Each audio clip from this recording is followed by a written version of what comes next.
This week, the White House launched a new public database called the Media Bias Portal to expose fake news. A press release about the database says it catalogs the avalanche of lies, deliberate distortions, and manufactured hoaxes churned out by activist journalists. The administration also launched a website that lists the journalists and their news outlets' articles alongside what the White House calls the actual facts. Now, what's behind this latest move? Could it infringe on free speech? Joining us now is Jeffrey Tucker, the founder and president of the Brownstone Institute, a nonprofit organization focused on post-pandemic freedom and reform. He's also a senior columnist for the Epoch Times. Welcome back, Jeffrey. It's good to see you as always. Surely. Now, this administration is putting reporters on notice. In addition to the database and website, it's very active on social media. So here's an example of what officials are posting on social media. Hi, I'm Lauren Vick, Deputy Assistant Secretary at the Department of Homeland Security. And I'm here to set the record straight on a few fake news stories from this week. First, we have another disgusting pepper spray hoax. Guys, ICE does not pepper spray children. Now, in case you didn't catch that, she says ICE doesn't pepper spray children. And then she goes on to provide what she calls the facts on what actually happened. So, Jeffrey, have you seen a more aggressive information campaign coming from the White House in previous years?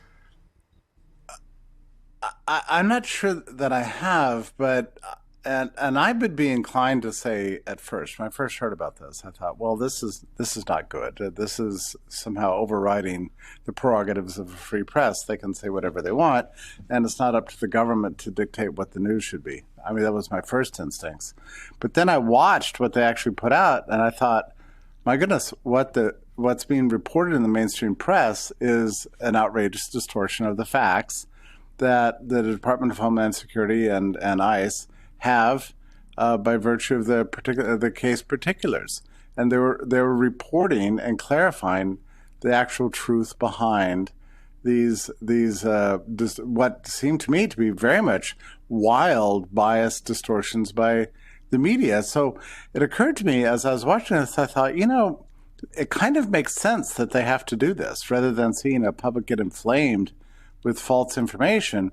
It's better to put out the actual context, and all they're doing is sharing the actual facts of the case. They're not threatening anybody. They're not telling people to not report the other thing or whatever. I mean, they're not using coercion in any sense. They're just telling their side of the story. And I don't know. I found it very enormously valuable. I could see how this could be abused, but looking at based on what I saw so far, it doesn't seem like an abuse at all.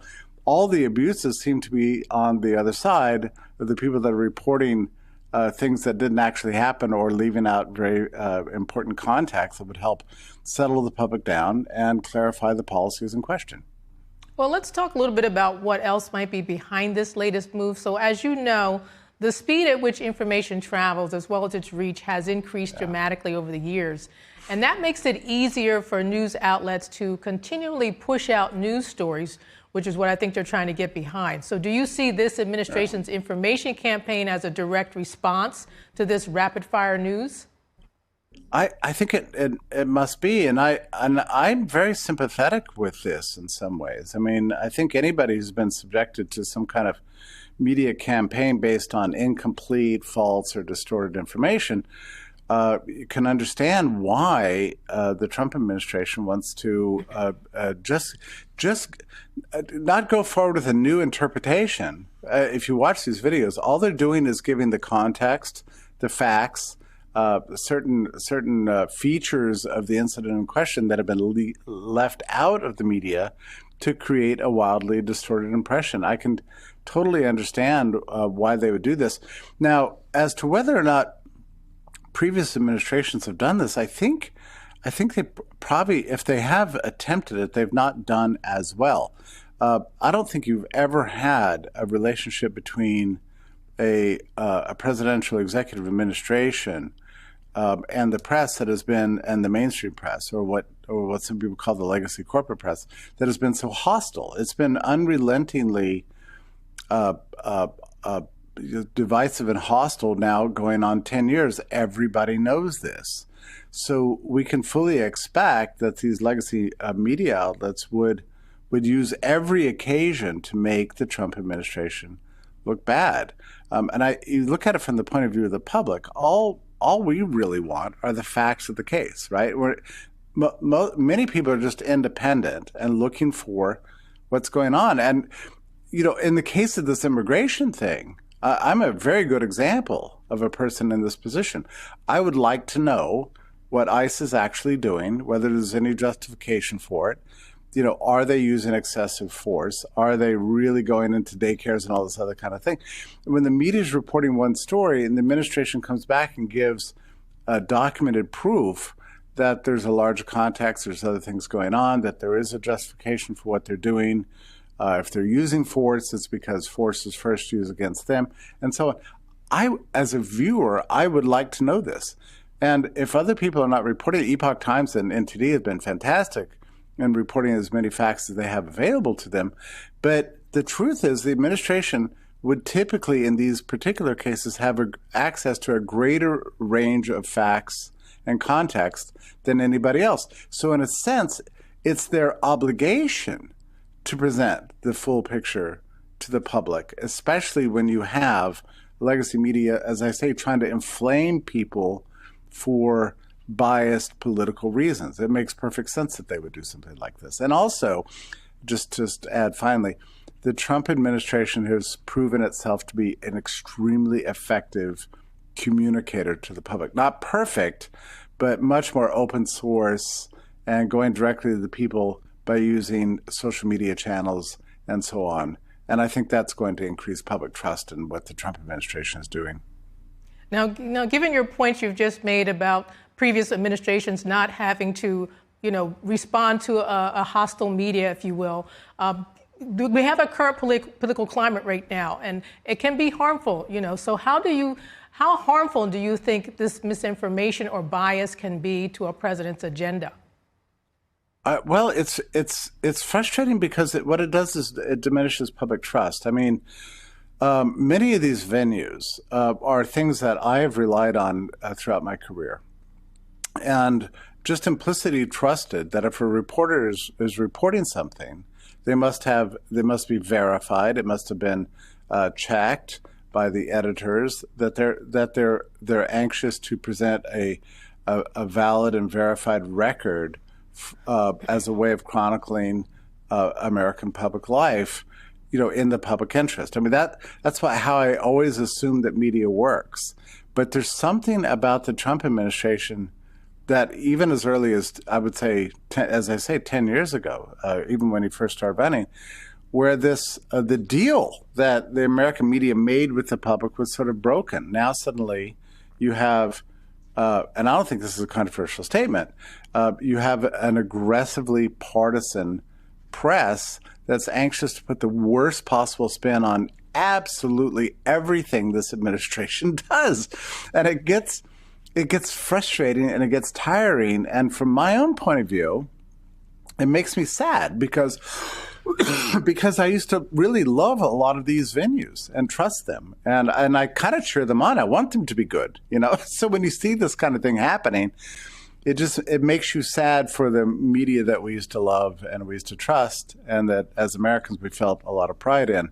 And now you see this aggressive bias taking place. And sometimes, especially when it's a story that I know really well, and I see what they're reporting, I just have to put down the paper and I'm in shock. Like, why are they saying this? Why are they doing this? And the only possible reason is just a wildly partisan mission that's going so far as to actually not report the full truth. And I see it again and again. It's been going on, as I say, for 10 years. So I think it's about time the Trump administration stood up to it. And again, they're not silencing anybody. They're not intervening in free speech. They're just looking to add their voice to the mixture of influences on the public mind. And that strikes me as not just legitimate, but in this case, wholly necessary. Now, we're talking about free speech here. If you look back at the Biden administration, there was a lot of pushback when the Disinformation Governance Board was announced. And one of the biggest concerns was that it would infringe on free speech. So is the Trump administration's effort to expose so-called fake news and counter what it considers misinformation different? And should the White House be concerned about infringing on freedom of speech? Yeah, I think your question is extremely insightful. And I will say this about everything I know about that disinformation board or whatever it was. So under the Biden administration, you had a great deal of links and communication that were going on between the administration and third-party nonprofits that were in turn linked with university study centers that had other relationships with social media companies. It was a complex network of censorship that was going on. In fact, even to explain it requires a lot of words and even charts. It was quite something else. So it was in effect operating as a censorship mechanism. So we have actual documents due to court filings and discoveries and everything else and FOIA requests that show White House officials reaching out directly to social media companies and threatening them. And then also those same individuals working with third parties at universities and other NGOs that had links to social media companies. And we have the testimony even of top executives at social media companies who have told under oath that they very much felt pressured by the White House to ban certain accounts, to throttle certain accounts, to ban certain words, in effect to be censorial in how they undertook the management of their companies. There's another fact, too, that I believe it was in 2022 or 2023, the Biden administration put out a declaration on the future of the internet that excluded the words free speech. They wanted the internet controlled by stakeholders like corporations, media companies, universities, and other aspects, major players in civic society. That when I read that document, I thought, oh no, they really do aspire to make the internet work very much like, television did in the 1970s. I mean, it was very strange to me. So I think we have a great deal of documentation of what went on under the Biden administration. As far as I know, none of this is actually happening under the Trump administration. He put out an executive order on free speech. He's banned government from muscling social media companies. Many of the agencies and NGOs have been defunded by the Trump administration. So I think you're looking at a completely different approach to the management of the public mind. I think what you're seeing here is very simple. The Trump administration is setting up its own media communications department in every agency.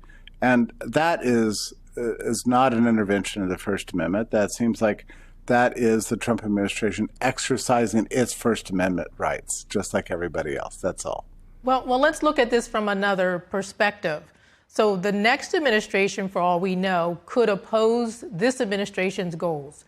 And they could very well pick up the Trump model to counter what they consider to be misinformation. So what responsibility does the public have to conduct their own research to find the truth rather than relying on the government to make those decisions?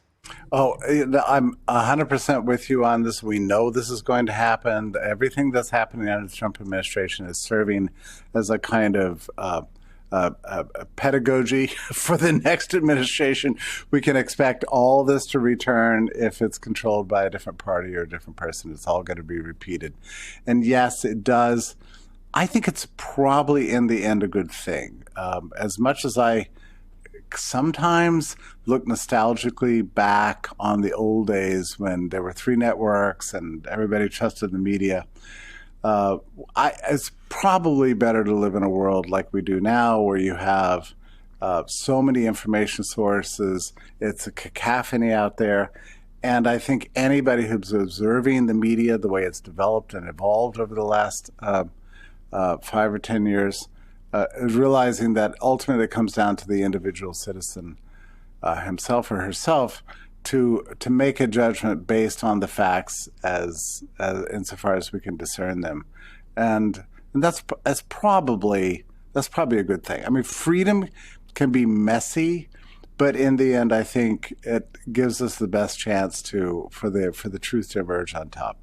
Well, Jeffrey, I think that President Trump has been very vocal about his feelings about the media, so it shouldn't be any surprise to anyone that this media bias website was formed. And I think that from here on out, more people will start to look into this themselves to find out what the real truth is. Jeffrey Tucker, thank you so much for joining us. It's my pleasure. Thank you.